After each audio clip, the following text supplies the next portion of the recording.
إذا وصلت معلومات للجزائر على أن المغرب يحضر لعمل ما من أجل طرد الكيان من المغرب، على الجزائر أنها تسرب المعلومات للكيان.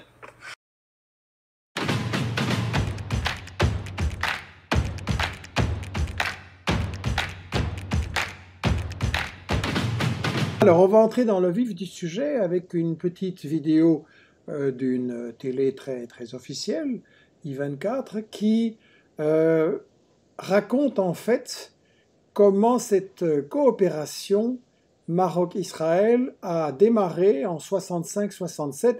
Écoutez, ça dure 2 minutes et demie. Et écoutez, après, je demanderai à Ahmed de nous expliquer ce que vous allez voir et qui est assez choquant, je préviens. Voici.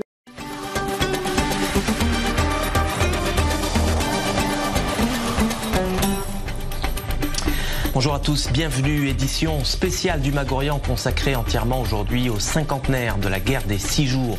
Une guerre éclair que les Arabes ont baptisée Naksa, le revers en arabe. Moshe Dayan, Yitzhak Rabin, Uzi Narkis, autant de noms associés à la victoire militaire israélienne en 67. Mais si je vous disais que le roi du Maroc, Hassan II, avait aussi contribué à la victoire éclair de l'État hébreu.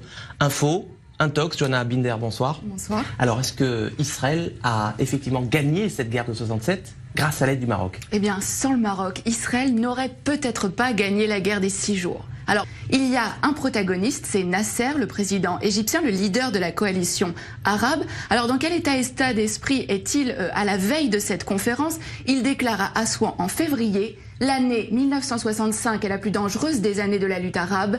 Israël prétend que les Arabes s'apprêtent à perpétrer une agression. Cela signifie qu'Israël a l'intention de nous attaquer. Nous devons donc être prêts à riposter. En septembre, donc quelques mois après, a lieu ce sommet de la plus haute importance. À l'ordre du jour, l'état des forces armées des pays de la Ligue arabe, avec cette question: sont-ils prêts à faire la guerre contre Israël? L'autre homme clé de cette histoire, c'est Hassan II, le roi du Maroc.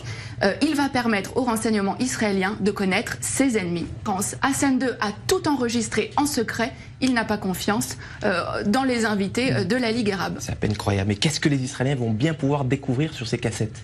Et alors, ce qui est vraiment important, c'est que les nations arabes vont vraiment révéler leurs faiblesses. Elles ne sont absolument pas préparées pour une guerre contre Israël.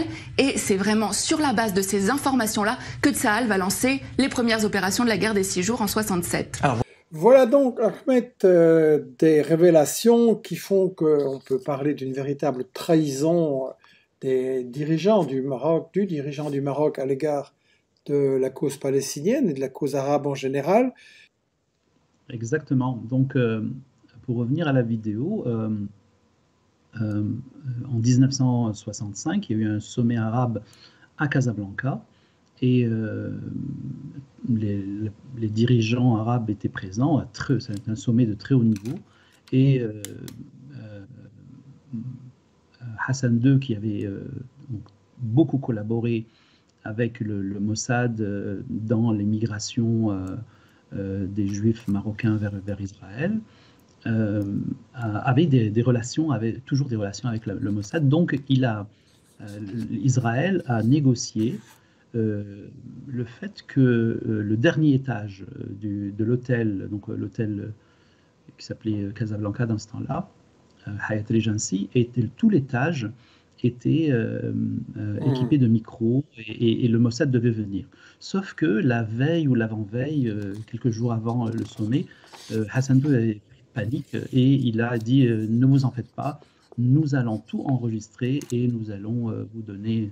Et c'est ce qui s'est passé. Tous les discours, toutes les discussions ont été enregistrées et ont été données le lendemain de la réunion. Et la plupart des spécialistes disent que les renseignements qu'ils ont eus, donc c'était en 1965, donc c'était environ 1 an et demi avant la guerre de 6 jours, la guerre de 1967, et grâce à ces renseignements, ils ont certainement eu, en fait, il y a eu la chance de les utiliser pour gagner. Oui, je me souviens, dans ma jeunesse, on a dit c'est formidable, Israël quand même, quel génie militaire.